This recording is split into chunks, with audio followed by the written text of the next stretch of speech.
College, বিশ্ববিদ্যালয়, এমনকি আমরা যেটা ভাবতে পারতাম না যে বিশ্ববিদ্যালয়ের চাকরিও ঘুষ দিয়ে হচ্ছে, এই ধরনেরও অভিযোগ বিভিন্ন জায়গা থেকে উঠেছে। আমার মনে হয় যে এই সরকার অতি শীঘ্র সরে যাওয়া উচিত, নাহলে আগামী দিনে বাঙালির আগামী যে প্রজন্ম, বাঙালির যে গর্বের জায়গা শিক্ষা, মাস্টারমশাই, আমরা ছোটোবেলা থেকে স্বপ্ন দেখেছি মাস্টারমশাই হবো, মাস্টারমশাই হয়েছি, জীবনের স্বপ্ন ছিল ওটা। কিন্তু যেভাবে এই রাজ্য সরকার শিক্ষা ব্যবস্থাকে নষ্ট করে দিয়েছে, এখানে শিক্ষা বলে আর কিছু থাকছে না। এমনকি বিশ্ববিদ্যালয়ের শিক্ষকও ঘুষ দিয়ে নিয়োগ হচ্ছে, এই ধরনের অভিযোগ উঠেছে। সরকারি স্কুল থেকে যেখানে মানে মুখ ফিরিয়ে নিচ্ছে পড়ুয়ারা, সেখানে দেখা যাচ্ছে চেতলার বয়েজ স্কুলে ক্লাসে সেখানে এসি লাগানো হচ্ছে, ইংলিশ মিডিয়াম করা হচ্ছে, এবং সেখানে এখন দেখা যাচ্ছে যে পড়ুয়ার সংখ্যা বাড়ছে। কি বলবেন?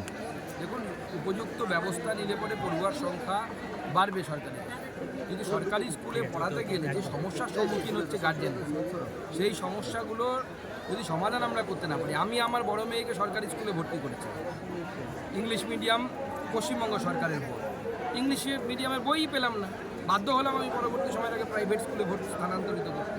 এই অসুবিধাগুলো যদি দূর না হয় তাহলে কীভাবে হবে? আপনাদেরও হয়তো কেউ হতে পারে যে রিফিউজি পরিবারের বাঙাল হতে পারে, ওপার থেকে হয়তো এসেছে। বুদ্ধদেব বাবুর পূর্বপুরুষ একসময় ওখানে ছিলেন, জ্যোতিবাবুর পূর্বপুরুষ একসময় নিশিকান্ত বসু, জ্যোতিবাবুর বাবা, তিনি ওই পর বাংলাদেশে থাকতেন, পুজো করতেন, আচ্ছা করতেন। আজকে সেখানে পুজো আচ্ছা করা যাচ্ছে। সময়টাকে বুঝুন, ইতিহাস থেকে শিক্ষা নিন।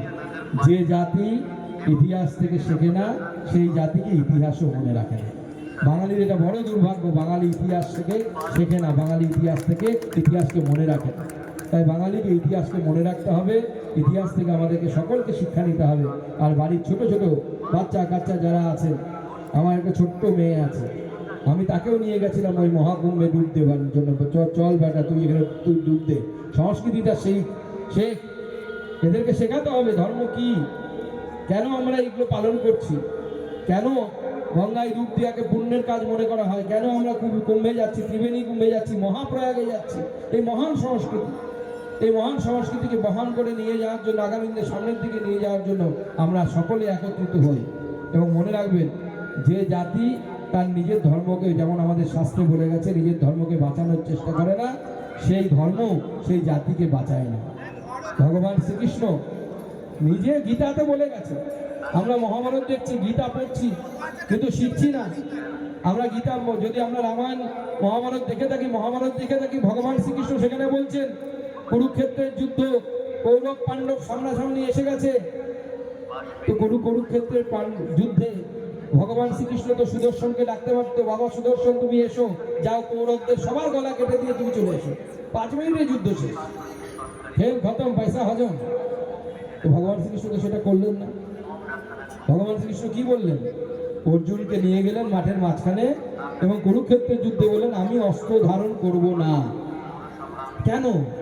কারণ ভগবান শেখাচ্ছেন আপনাকে আমাকে, এটা ধর্মযুদ্ধ, এদিকে ধর্ম এদিকে অধর্ম, যুদ্ধ তোমাকেই করতে হবে। পথ আমি দেখাতে পারি, অর্জুনকেই অস্ত্র তুলতে হবে, গান্ডীব তুলতে হবে। শ্রীকৃষ্ণ হাতে সুদর্শন কোনো সময় ধরবেন না, কারণ ধর্মযুদ্ধ আপনার যুদ্ধ, আমার যুদ্ধ, আমাদেরকে যুদ্ধটা লড়তে হবে।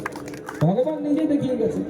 তাহলে ভগবান শ্রীকৃষ্ণ 5 মিনিটে সুদর্শন চক্র দিয়ে কৌরবদের গলা কেটে সব শেষ করে দিতে পারত। তাহলে এত মহাভারত যুদ্ধ দেখতে হতো না, সিরিয়ালে হতো না, আমরাও দেখতাম না।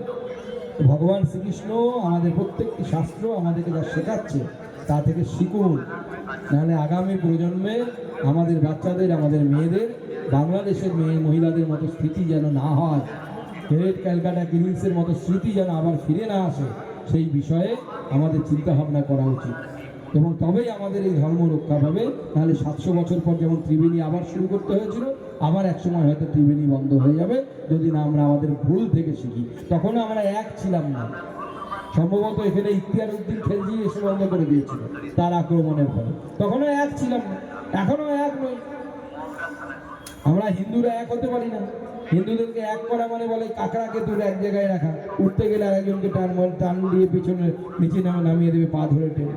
তাই সকল হিন্দু একত্রিত হন, যে হিন্দুর পক্ষে তা আমি তার সাথে, আমার ধর্মের পক্ষে যে আমি তার সাথে, সেই মন্ত্র নিয়ে আসুন সবাই এগিয়ে যায়, মা গঙ্গার আশীর্বাদ নিন। এবং তারপর প্রত্যেকটি বাড়ি, প্রত্যেকটি জায়গায় নিজের ধর্ম ও সংস্কৃতি রক্ষার জন্য প্রত্যেকটি পাড়ায় আমরা সকলে মিলে এই প্রচেষ্টা করি। সকলের কাছে এই আবেদন দিয়ে জানিয়ে আমার সংক্ষিপ্ত বক্তব্য এখানে শেষ করলাম।